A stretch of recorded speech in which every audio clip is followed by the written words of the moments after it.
Hello and a very warm welcome to all our viewers in Nigeria and around the world to Global TV News Prime, live in Nigeria's capital, Abuja. I'm Uyag Mofwebe. President Bola Tinubu will this week depart Abuja for Riyadh, capital of the Kingdom of Saudi Arabia, to attend the Saudi Africa Summit and the Arab African Summit, both scheduled to hold on November 10 and 11, 2023, respectively.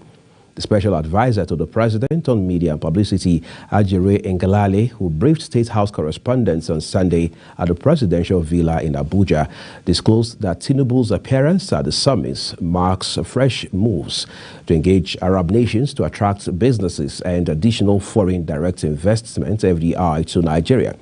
Ngelale disclosed that the aim of Tinubu's participation is to accelerate the level of trade and investment between the Kingdom of Saudi Arabia and the African continent.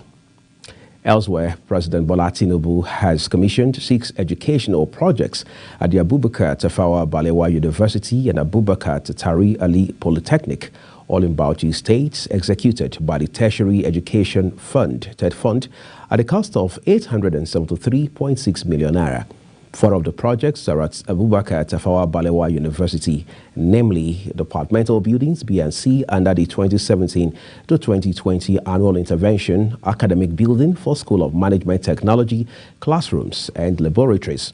Commissioning the projects at the 2 institutions yesterday, the president gave Abubakar Tari Ali Polytechnic projects a 500-seater capacity examination hall and a 300-seater examination hall, as well as students' hostel.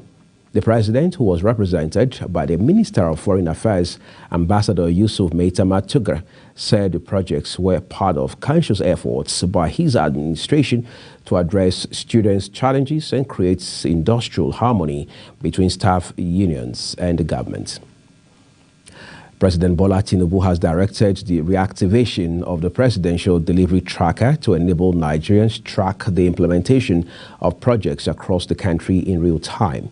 Speaking at the closing session of the 3-day cabinet retreat in Abuja yesterday, the president said his administration is to ensure the active and direct participation of citizens in governance was unwavering, noting that all Nigerians must be given the opportunity to track and report on the implementation of projects across the country. Tinubu said he had asked his special advisor on policy and coordination, Adiza Bala Usman, to immediately reactivate the tracking system in a way that maximally leverages cutting-edge digital innovation to provide real-time oversight capability for the benefit of all Nigerians. The president further implored all members of his cabinet to work hard to meet the expectations of citizens. Chairman of the National Peace Commission, NPC, and former head of state, Abubakar Abdulsalami, has announced that parties and stakeholders involved in the Imo, Kogi, and Bayelsa governorship elections will sign a peace accord on Wednesday, November 8, 2023. The statement says this is to pledge their commitment to peaceful, transparent, and equitable elections in their respective states. Abubakar made this known in a statement made available to journalists on Saturday in Abuja.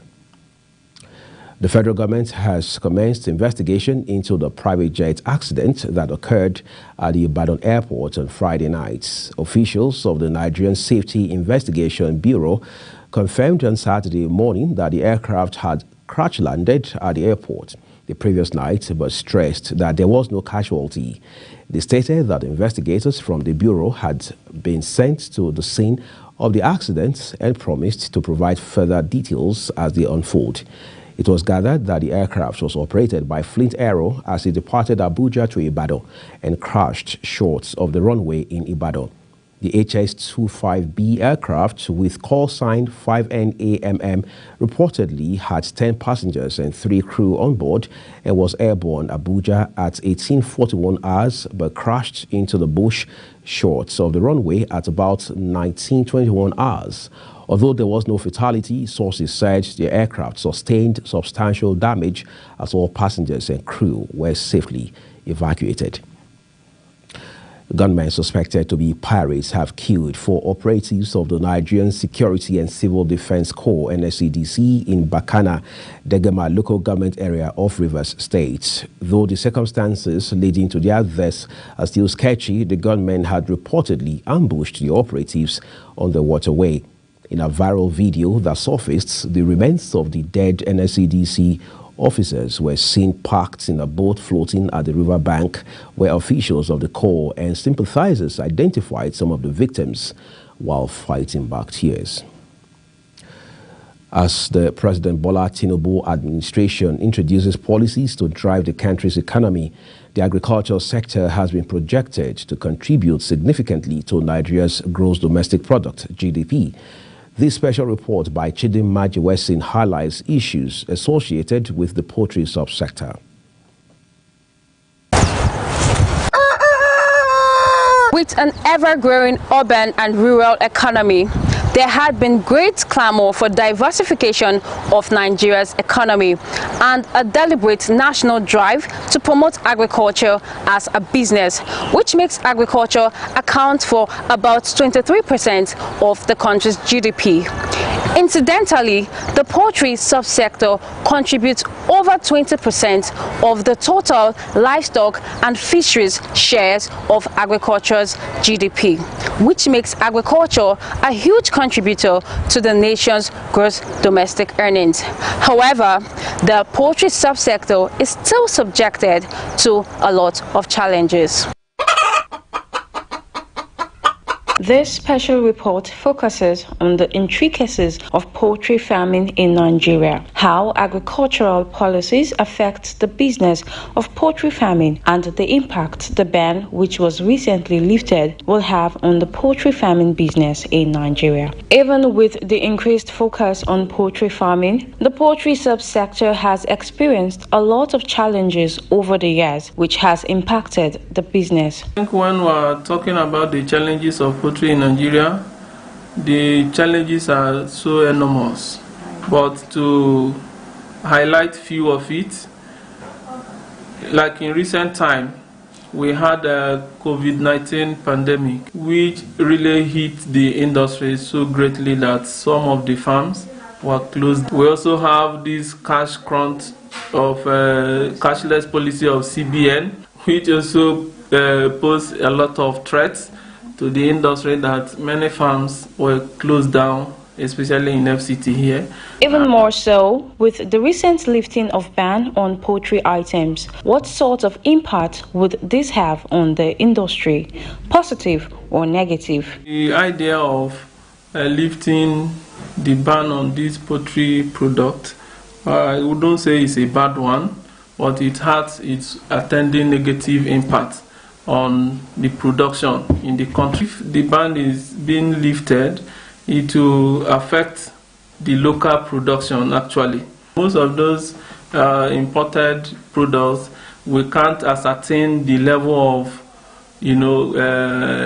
health safety. Okay. Yes, in it, because most of them, you don't know how they have been preserved over time before they have been imported into the country. The state of emergency declared on food security is a very laudable program of His Excellency President Bola Ahmed Tinubu.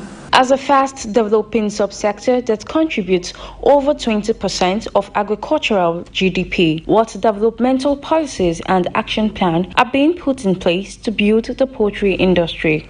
There are a lot of policies and programs, but as we always experience, the implementation is always the problem. Because even in FCT here, I have worked directly with the animal husbandry development. We came up with a good policy. And what are the key issues that needs to be addressed to secure continued growth for Nigeria's poultry industry? The key things that need to be, put in place. First of all, most of these farmers need funds for those in the sector, because most times we also want to access credit facility. The term and the condition are not too favorable. The road to most of these farms are very bad. that hampered the success that ordinarily the farmers would have achieved. In a recent interview, the Minister of Agriculture, Senator Abubakar Kyari, expressed readiness by the ministry to tackle challenges faced by poultry farmers as well as challenges of food security, in corroboration with the President's declaration of a state of emergency on food security. In mere mentioning in his renewed agenda, renewed hope agenda, that I also see that hope, that commitment in him when he declared the food emergency in the country on the first day. However, in what practical ways will these drastic measures effectively revive the nation's food and agricultural sector? Well, that remains to be seen by Nigerians. Chidima Jawasin, Global TV News. Let's turn to judiciary matters now. The Court of Appeal sitting in Abuja has fixed Monday for hearing of the appeal filed by Governor Abba Yusuf of the New Nigeria People's Party (NNPP) challenging the nullification of his election by the Kano State Elections Petition Tribunal. The tribunal had nullified Yusuf's election by declaring 165,663 of his votes invalid, saying they were not signed or stamped by the Independent National Electoral Commission (INEC). INEC had declared him the winner of the March 18 election after he secured 1,019,602 votes against his opponent, Nasiru Gawuna of the All Progressives Congress (APC), who secured 890,705 votes. However, after the tribunal had deducted the 165,663 votes from his tally, his votes were reduced to 853,939 over 30,000 votes less than Gawuna's figure.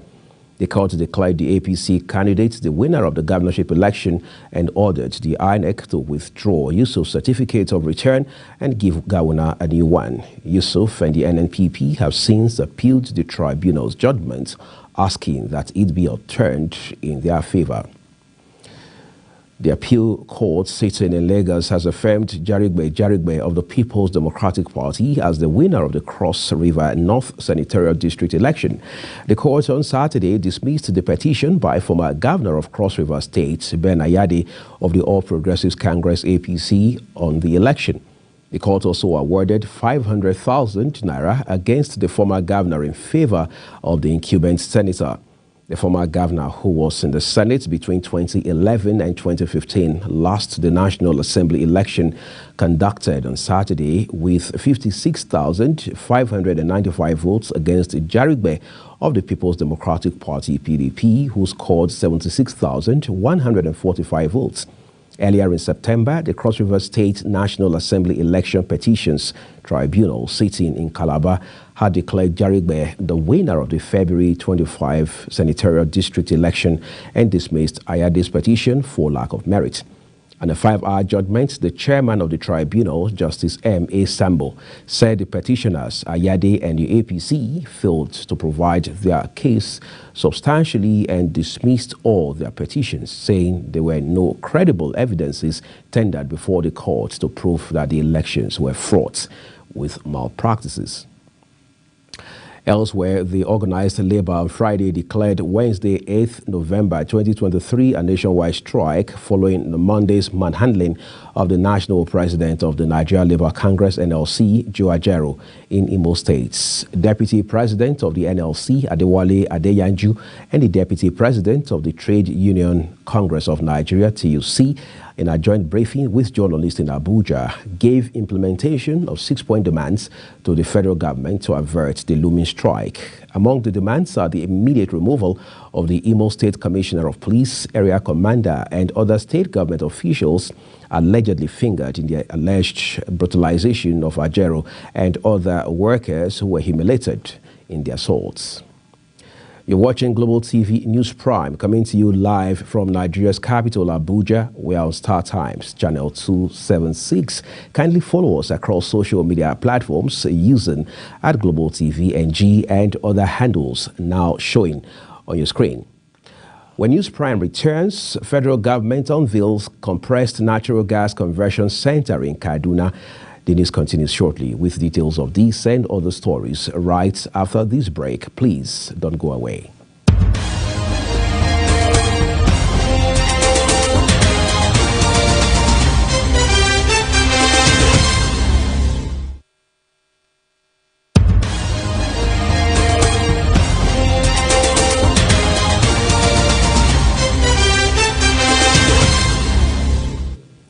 This is Global Television bringing you live broadcasts of News Prime from Nigeria's capital, Abuja, with Uyi Agumofwegbe.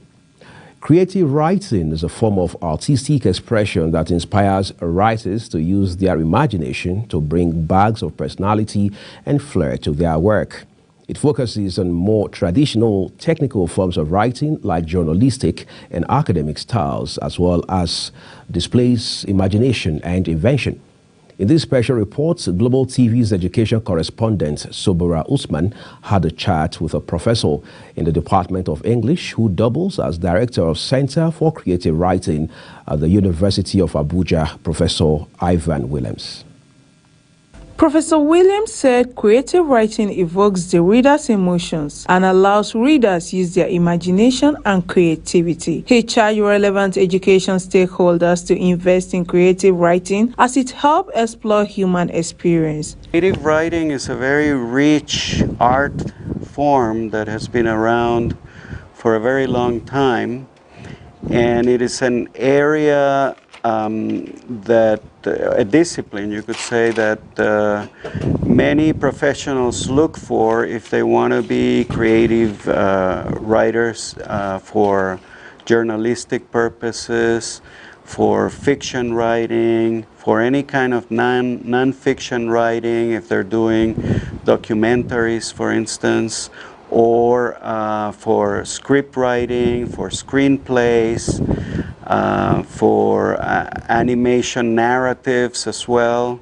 So creative writing involves anything related to enhancing your abilities to become a great writer in your area of interest. So if you think of someone like Wole Soyinka, we're talking about non-fiction, a fictional writer in novels, short stories. He's also a playwright, okay? And so that's an area that we offer. Or if you're interested more in an area that has to do with a screenplay, we also offer to teach you how to write proper screenplays and make them marketable, okay? So that's pretty much what we're talking about. Creative writing applies when you're critical, when you are actually very fluent with your words and you have a smooth combination. How you can say one is a wordsmith and putting that together in writing to proffer solution or create beautiful content. Yes. Eunice Achu, a student of creative writing, said creative writing is a beautiful skill as it broadens the writer's reading prowess. One major challenge that creative writers face, mental block. Where you see it's a situation where you find yourself unable to put your thoughts together. You would find how to string those words as smooth as you thought you should have, and then you find yourself struggling for something that ordinarily should be a smooth process. It happens as a result of probably stress and what other thing? Yeah, stress can cause it. A mental or an emotional downtime can also cause you a mental block. So, but how to get out of it? Go do something relieving.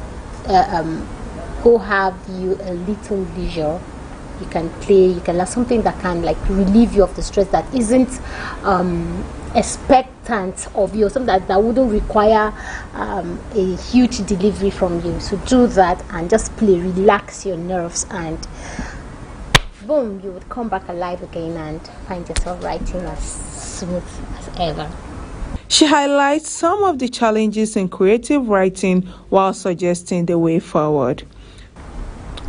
whenever you are done writing and you read whatever you have written, sometimes at that time you may not even feel the weight of what you've written, but going back to it, you would feel like this is my brainchild.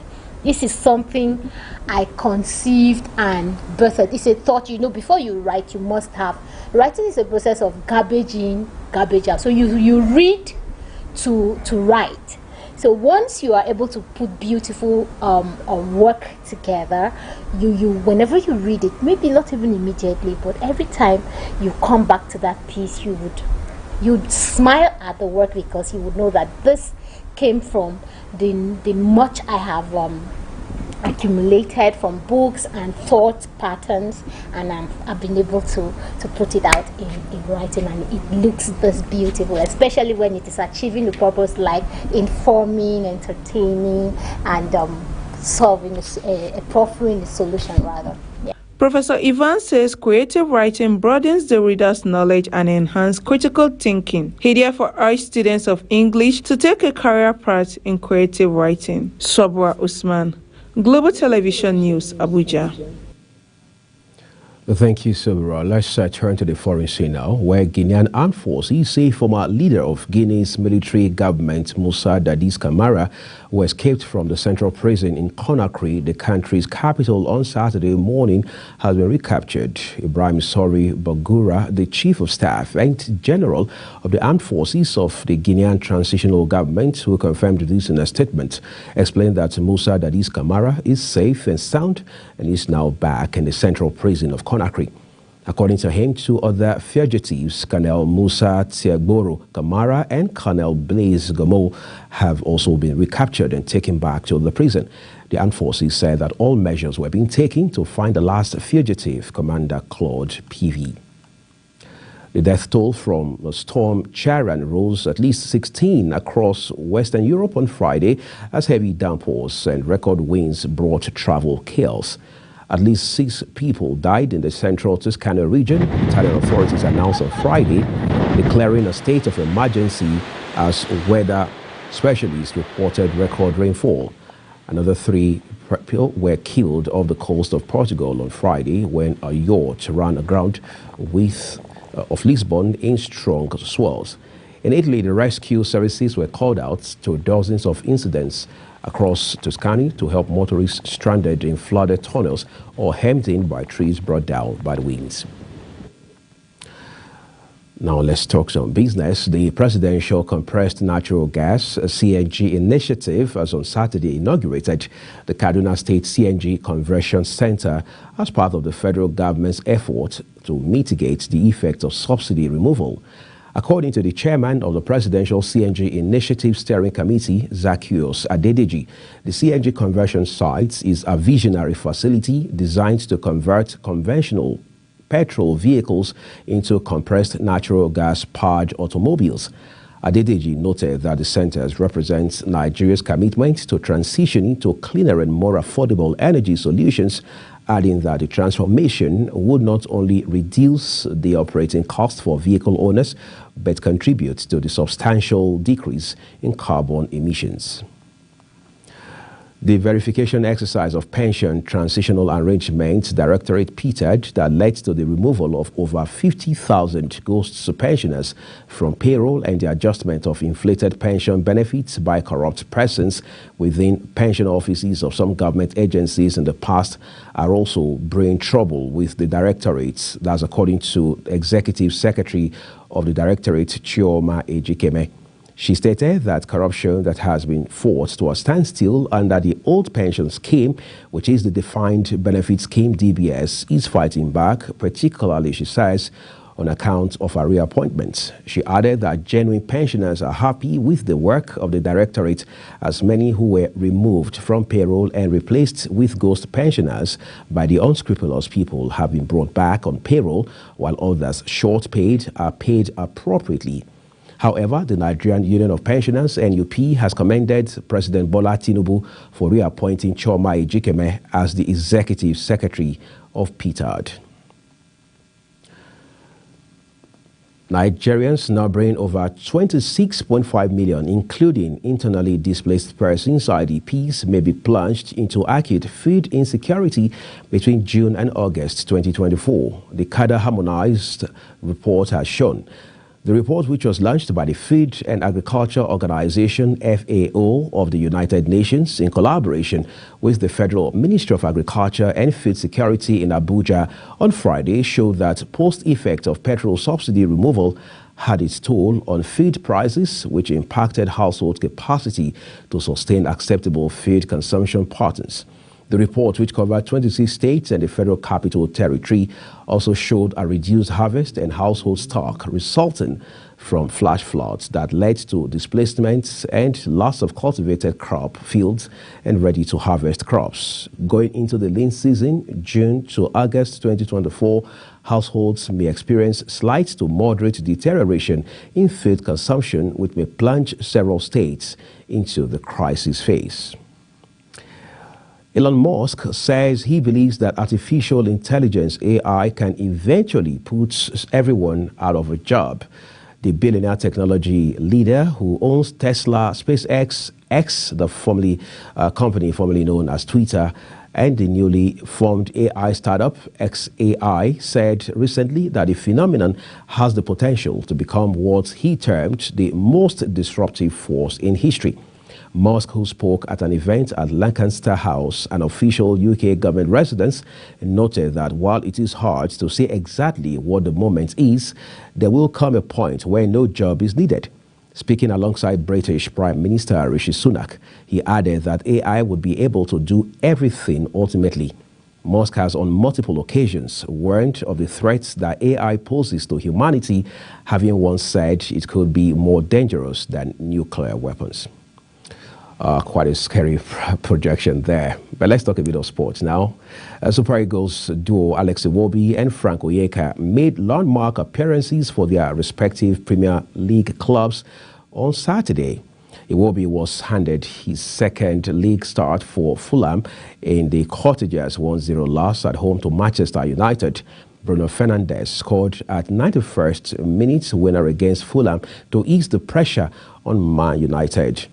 Boss Erik ten Hag, United looked to be heading for another game without a win or a goal when Fernandes drilled low past Bernd Leno. The game was Iwobi's 230th appearance since he made his EPL debut in 2016 against Swansea. According to Who Scored, the 26-year-old had 3 shots in the game, which was the 4th highest after Willian, Harry Wilson, and Bruno Fernandes. He also has a pass accuracy of 91%, a total of 4 dribbles, and was rated 7.17 by the statistics websites. And that's it on Global TV News Prime. And it came to you live from Nigeria's capital, Abuja. We're on Star Times, channel 276. Kindly follow us across social media platforms using @GlobalTVNG and other handles now showing on your screen. I'm Uyag Mofwebe. Thank you so very much for watching. Do stay with us here on Global Television.